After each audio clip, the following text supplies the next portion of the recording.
মাংস রান্নার জন্য আমার আলুটা ভাজা হয়ে গেছে। এই আলুটাকে তুলে রাখবো। তেলটা গরম হয়ে গেছে। তেলের মধ্যে দিয়ে দিলাম 2টো লবঙ্গ, 2টো এলাচ,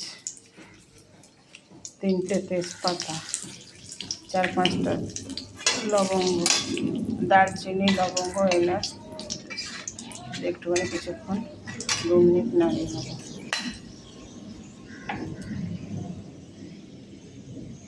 এবার ওই তেলের মধ্যে দিয়ে দিলাম লঙ্কা, 2টো পেঁয়াজ একসাথে অনেকক্ষণ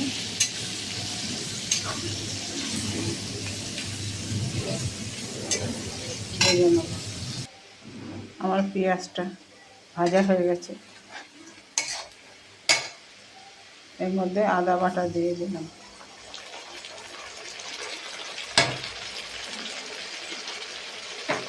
আদা বাটাটা দিয়ে একটু নাড়াচাড়া করে নেব।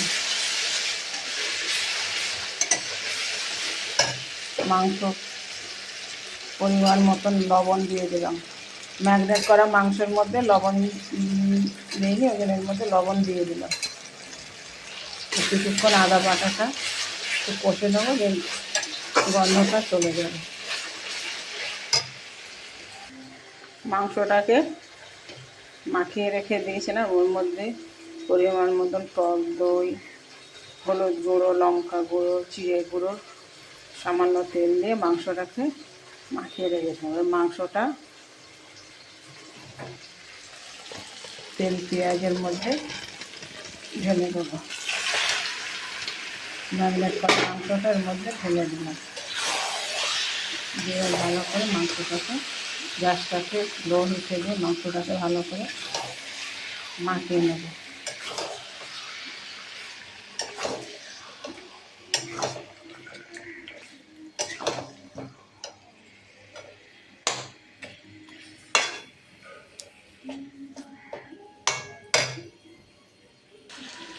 মাংসটাকে ভালো করে নাড়াচাড়া করে নিয়ে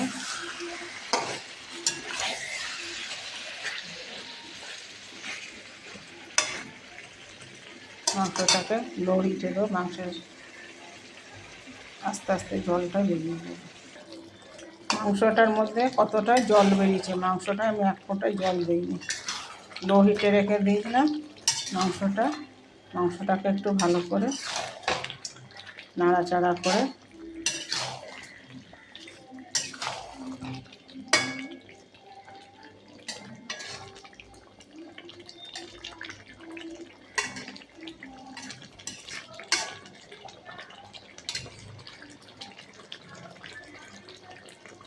আবার একটু ঢাকা দিয়ে রাখবো। মাংসটাকে আমি আর একটু ভালো করে কষিয়ে নেবো, যতক্ষণ না মাংসের তেলটা ছাড়বে।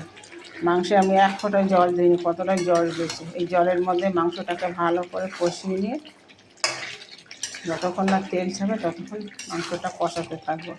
তাহলে মাংস সুন্দর খেতে লাগে। আর মাংসের যে চিকেনের যে গন্ধটা সেটা একদম থাকে না।